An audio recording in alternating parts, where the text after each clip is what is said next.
Ó, gente, tem uma questão que é muito interessante e tem a ver, faz um link aí com esse assunto que eu quero trazer. Quem que essas pessoas representam, né? Que são contra, são negacionistas ambientais, né? Bolsonaro, Centrão, né? Representam os grandes latifundiários, que não sei se vocês lembram, mas na época do governo Bolsonaro, aquelas imagens daqueles correntões que falam, né, que tinha lá em Rondônia, que se colocava em dois tratores e aquelas correntes bem grossas iam passando e ia destruindo toda a floresta, né? Então, por que esses negacionistas querem tirar o foco da COP30?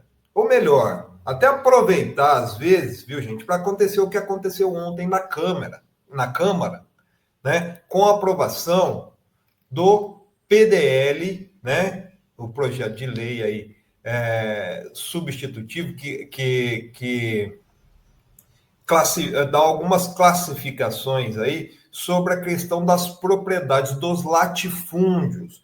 É uma proposta de autoria do Zucco, líder do PL na Câmara, do PL de Bolsonaro, hoje braço direito do Bolsonaro, e do Rodolfo Nogueira, e o relator foi o Pedro Lupion, do PP do Paraná. Daí eu quero chamar atenção para esse nome, Pedro Lupion, relator, presidente da bancada ruralista, que aprovou esse projeto ontem, gente, que simplesmente dificulta ainda mais a desapropriação de terra para fins de reforma agrária, que é uma luta de décadas no Brasil, que vitimou, por exemplo, o Jango. Eu vou colocar um vídeo aqui do Lupion ontem sobre uma emenda que ele colocou nesse PDL que foi aprovado pela Câmara. Do parágrafo 3º do artigo 32 é a necessidade efetiva do reconhecimento daquelas atividades que são regulamentadas e homologadas pela autoridade agropecuária. Ou seja, o que o Ministério da Agricultura diz que é uma atividade agropecuária, uma atividade econômica, uma atividade que precisa ser valorizada. Nenhum de nós, em momento algum, de nós que eu digo produtores rurais, pode, na mínima consciência, na mínima possibilidade, conceber maltratos a cavalos, maltratos a bois, às vacas, até porque esses são os nossos instrumentos. Eu quero chamar atenção para isso aqui, esse momento da fala aqui, que ele está falando como nós, como produtores rurais, não podemos conceber maus tratos aos animais. Olha lá. Mínima possibilidade de conceber maltratos a cavalos, maltratos a bois, às vacas, até porque esses são os nossos instrumentos de trabalho. São aqueles que estão conosco todo dia nas nossas propriedades. Colocar esse destaque é deixar apenas mais claro na legislação que nós temos atividades regulamentadas pela autoridade agropecuária que tem que ser respeitadas. Ele está falando aí de maus tratos a cavalos, a bois, que é um dos motivos, ainda porque essa matéria não foi sancionada ainda, para confisco de terras. Só que o que diz esse PDL que ele relatou ontem, viu, Ana e Azenha, os amigos que estão aqui, sobre, por exemplo, o trabalho escravo? Para cumprir a função social relativa ao cumprimento de regras trabalhistas, o projeto retira a necessidade de acatar regras sobre os contratos de arrendamentos e parcerias rurais. Adicionalmente, a função social só será considerada descumprida apenas se houver decisão judicial transitada em julgado que condene o proprietário por crime contra as relações do trabalho. Ou seja, o Pedro Lupion colocou nesse projeto que o produtor rural pode ter maus tratos aos trabalhadores, inclusive com escravos, que ele só vai perder a posse da terra se for transitado em julgado, chegar à última instância que condenou ele por trabalho escravo. Se a gente for fazer um levantamento, gente, nos últimos anos, isso aí tem processo que está tudo engavetado pela justiça, nos órgãos judiciais, para não penalizar esses produtores. É simplesmente para barrar qualquer tipo de desapropriação de latifúndio no Brasil. Daí eu achei interessante, porque o Pedro Lupion, viu, Ana e Azen, ele é do Paraná. E ontem o Renato Freitas fez essa publicação aqui nas redes dele. O Pedro Lupion, sabe quem que é o Pedro Lupion, gente? É tataraneto do Borba Gato.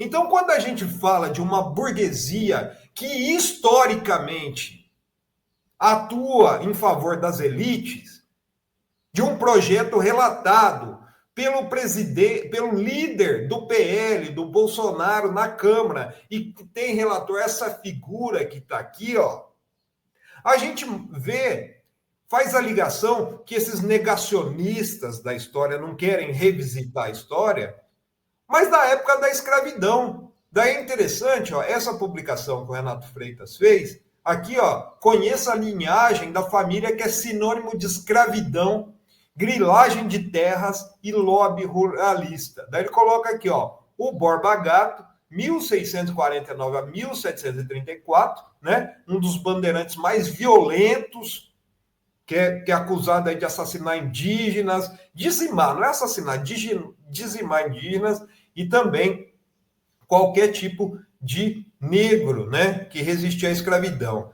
Daí ele tem como descendente direto, né, aqui Telêmaco Borba, que aqui, ó, que segundo uma biografia produzida pelo bisneto dele, Túlio Vargas, se orgulha da ascendência paulistana dos Borba Gato.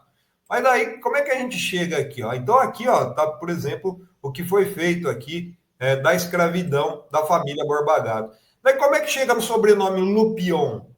Moisés Lupion, no início do século passado, primeiro nome da família que se perpetua até hoje, porque ele foi casado com Hermínia Rolim, que é neta do Telêmaco Borba.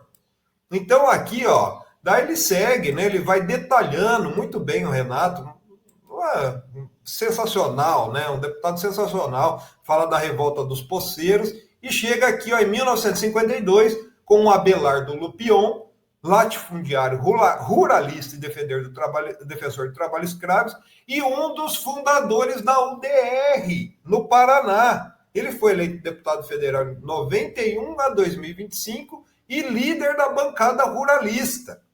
Daí você pega aqui, ó, ele foi, por exemplo, processado pelo Supremo por fazer o uso de caixa 2 e movimentar mais de 4 milhões no início dos anos 2000.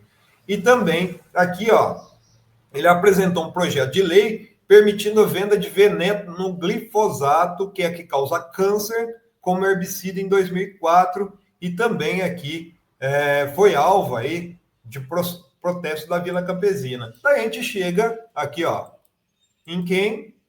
Pedro Lupion, tataraneto de Telêmaco Borba, neto do Moisés Lupion, filho do Abelardo Lupion, deputado federal, presidente da bancada ruralista, defensor do agrotóxico contra a reforma agrária, aliado da elite do agronegócio e que busca a anistia de Bolsonaro. Gente, só para falar, esse canalha escravocrata teve o apoio ontem, deixa eu pegar aqui, eu tinha visto aqui, ó, de 287 deputados para aprovar esse PL que dificulta a desapropriação de terras de ruralistas escravocratas. Foram 287 votos a favor e 113 contra. Acho que isso diz muito bem. É uma linha do tempo sobre quem representa quem no Congresso Nacional, viu, Ana e Azenha?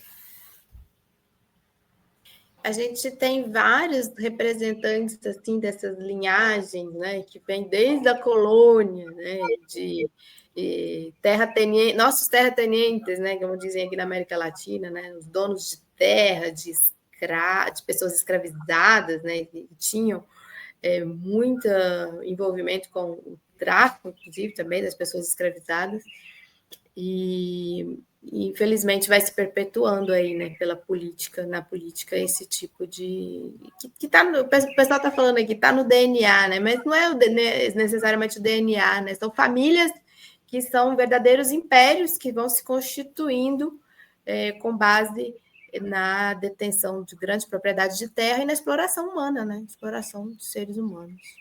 E tem toda essa ligação, né, com a ultradireita neofascista, né? Isso aí, quem é o PL? Quem que deu esses 287 votos? Né? É só levantar lá. Aliás, vou pedir para o pessoal fazer esse levantamento para saber quem votou a favor desse PDL, né, que é um PDL que foi colocado aí justamente para dificultar a reforma agrária. Gente, pela reforma agrária, aconteceu o golpe de 64, para barrar a reforma agrária. E continuam essas pessoas defendendo o mesmo. Como diz a Isabel Cristina aqui, ó, feudo que eles defendem olha, centenas de anos, viu? É isso, o feudo hoje é na mente, né, Isabel? Você precisa conhecer agora a nova plataforma progressista OM Play, Outro Mundo em Debate. Vem conhecer, entra na plataforma, você vai encontrar cursos com os principais pensadores da história do mundo. Foucault, Freud, Lenin, muito mais com os professores renomados. Vem fazer parte dessa iniciativa, conheça a OM Play.